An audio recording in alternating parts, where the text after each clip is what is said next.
Hi viewers, welcome to நமது இல்லம். அட்சய திருதியை அன்று இதை உங்கள் பூஜை அறையில் வைத்து இந்த வார்த்தையை 108 முறை சொன்னால் போதும். அன்னலக்ஷ்மி, சொர்ணலக்ஷ்மி, தனலக்ஷ்மி மூவரும் உங்கள் வீட்டில் நிரந்தர வாசம் செய்வார்கள் அப்படின்னு சொல்லியிருக்கோம். எப்பொழுதும் நம் வீட்டில் மகிழ்ச்சியும் செல்வ வளமும் நிம்மதியும் நிரந்தரமாக இருக்க மகாலட்சுமி நம் வீட்டில் வாசம் செய்ய வேண்டும். அப்பேற்பட்ட மகாலட்சுமியை நம் வீட்டில் நிரந்தரமாக வசிக்க வைக்கக்கூடிய ஒரு அற்புதமான பரிகாரத்தை தான் இன்றைக்கி பார்க்க போகிறோம். அதுவும் இந்த அட்சய திருதிய நாளில் நிச்சயமாக மகாலட்சுமி உங்கள் வீட்டில் நிரந்தரமாக வாசம் செய்வாள். அதுக்கு நம்ம என்ன செய்ய வேண்டும், நாம் சொல்லக்கூடிய அந்த ஒரு வார்த்தை என்ன அப்படின்றத பற்றி தான் இந்த பதிவில் பார்க்க போகிறோம். மறக்காமல் அதை நீங்கள் முயற்சி பண்ணி பாருங்கள். பலன் பல மடங்கு உங்களுக்கு கிடைக்கும். மகாலட்சுமி நிரந்தரமாக உங்கள் வீட்டில் வாசம் செய்வாள். அதை பற்றி பார்ப்பதற்கு முன்பாக மறக்காமல் நம்ம சேனலை சப்ஸ்கிரைப் பண்ணிக்கோங்க வீவர்ஸ். வாங்க வீடியோக்குள்ளே போகலாம்.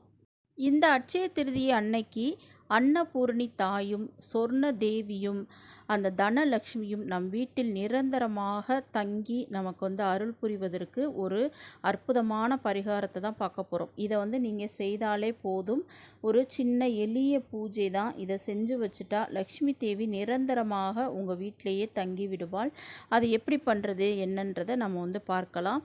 இதற்கு பார்த்திங்கன்னா இந்த வெள்ளிக்கிழமை அப்படின்றதுனால நம்ம மகாலட்சுமியை நினைத்து இதை செய்ய போகிறோம். மகாலட்சுமி தேவியின் அந்த அருள் கிடைத்தாலே நம்ம வீட்டில் சந்தோஷத்திற்கும் நிம்மதிக்கும் மகிழ்ச்சிக்கும் குறைவே இருக்காது. செல்வ வளத்திற்கும் எந்த குறையுமே இருக்காது. அதற்கு நம்மக்கிட்ட என்ன வேணும் அப்படின்னு பார்த்தீங்கன்னா, இந்த மாதிரி மண் கலயம் அல்லது மண் செம்பு இந்த மாதிரி கலசம் மாதிரி இருப்பது ஏதாவது ஒன்று எடுத்துக்கிறோங்க. அல்லது உங்ககிட்ட வெள்ளியில் செம்பு இருக்குது, பித்தளையில் இந்த மாதிரி செம்பு மாதிரி இருக்குது, கலசம் மாதிரி இருக்குது அப்படின்னா அதில் எடுத்துக்கிடலாம். அதுக்கு மஞ்சள் குங்குமம் வைத்து அலங்காரம் செய்து முதல்ல அதில் ஒரு 5 கைப்பிடி பச்சரிசியை அள்ளி போடுங்க. வெறும் பச்சரிசி தான் இதில் போடணும். ஒரு 5 கைப்பிடி மட்டும் அந்த பச்சரிசியை அள்ளி மகாலட்சுமியை வேண்டி பூஜை அறையில் அமர்ந்து இதை நீங்கள் செய்யணும். மகாலட்சுமியை நன்றாக மனமாற வேண்டி கொண்டு நீங்கள் இதை ஆரம்பிங்க. அந்த கலசத்தை முடிந்த வரைக்கும் நன்றாக அலங்காரம் செய்து பூக்கள் வைத்து நீங்கள் அலங்கரித்து கொண்டு இதை செய்ய ஆரம்பிங்க. இந்த மாதிரி பச்சரிசியை 5 கைப்பிடி அள்ளி போட்டுட்டு அதுக்கப்புறமா காயின்ஸ், அந்த நாணயம் அப்படின்னு சொல்லுவோம். பொதுவாகவே எல்லோரு வீட்லேயுமே அந்த நாணயம் சேர்த்து வச்சுருப்போம். அதில் இருந்துச்சு அப்படின்னா 5 கைப்பிடி நாணயங்களை அதில் போடுங்க. அப்படி இல்லை அப்படின்னா ஒரு கைப்பிடி நாணயமாவது அதில் சேர்க்கலாம். அது 5 ரூபாய் நாணயம் இருந்தால் நல்லது. அப்படி இல்லைன்னா எல்லா நாணயத்தையுமே அள்ளி நீங்கள் அதில் போடலாம். ஆனால் இந்த கலயம் முழுவதுமாக இந்த ஃபோட்டோவில் இருக்கிற மாதிரி நிரம்பி இருக்கணும். அட்சய பாத்திரம், அட்சய திருதி அன்னைக்கு அட்சய பாத்திரம் நிறைவாக வச்சா தான் நமக்கு மகாலட்சுமி நமக்கு அட்சயத்தை அள்ளி கொடுப்பார்கள். நம்ம 16 வகை செல்வங்களும் அட்சயமாய் பொங்கி பெருகும்.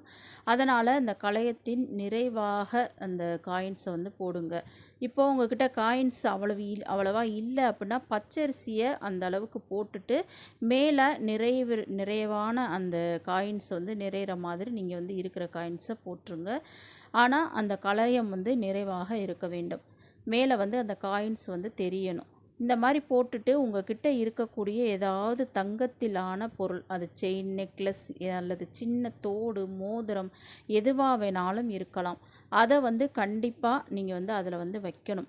ஏன்னா நமக்கு என்னென்ன வேணும், தனத்திற்கு பஞ்சம் இருக்கக்கூடாது, தானிய பஞ்சம் இருக்கக்கூடாது, சொர்ண பஞ்சம் இருக்கக்கூடாது. அந்த தங்கம், பணம், அந்த உணவு இது எல்லாமே நம்மளுக்கு நிறைந்து இருந்தால் தான் அந்த வாழ்க்கை நம்மளுக்கு நல்லபடியாக மகிழ்ச்சியாக இருக்கும்.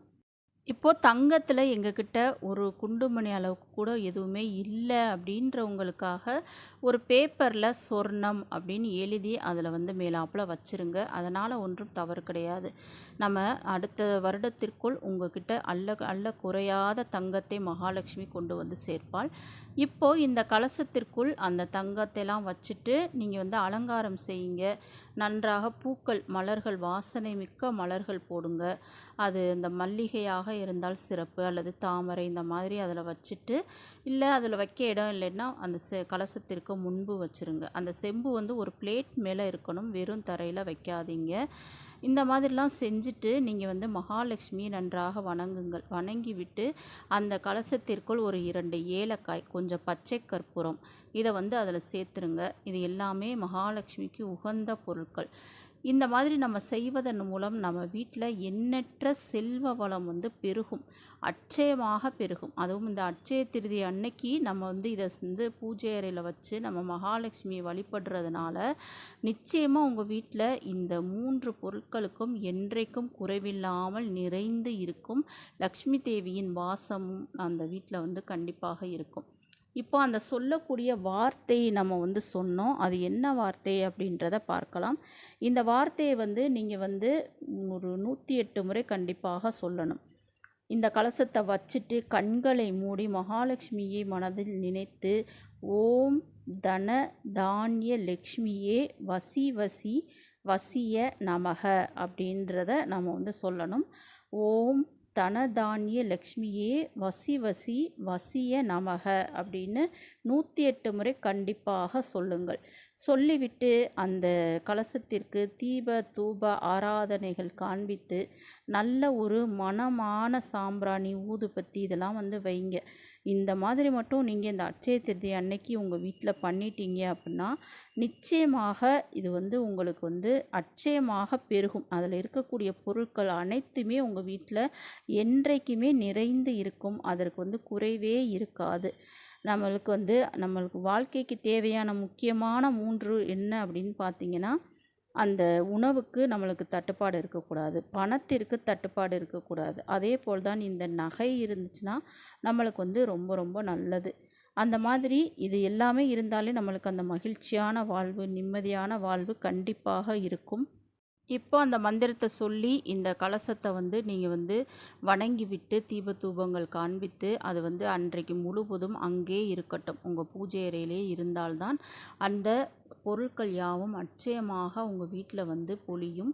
அது இப்போது அந்த கலசம் வந்து வெள்ளிக்கிழமை முழுவதும் உங்கள் வீட்டில் இருக்கட்டும். இதை எப்போ எடுக்கணும் அப்படின்னு பார்த்தீங்கன்னா, சனிக்கிழமை எடுக்க வேண்டாம். 2ஆம் நாள், 3ஆம் நாள் ஞாயிற்றுக்கிழமை காலையில் நீங்கள் இதை வந்து என்ன செய்கிறீங்க அப்படின்னா, இதை வந்து எடுத்துட்டு அதில் உள்ள அந்த காயின்ஸ் எல்லாத்தையுமே நீங்கள் வந்து உங்கள் வீட்டில் பணம் வைக்கிற இடத்துல வந்து வச்சுருங்க.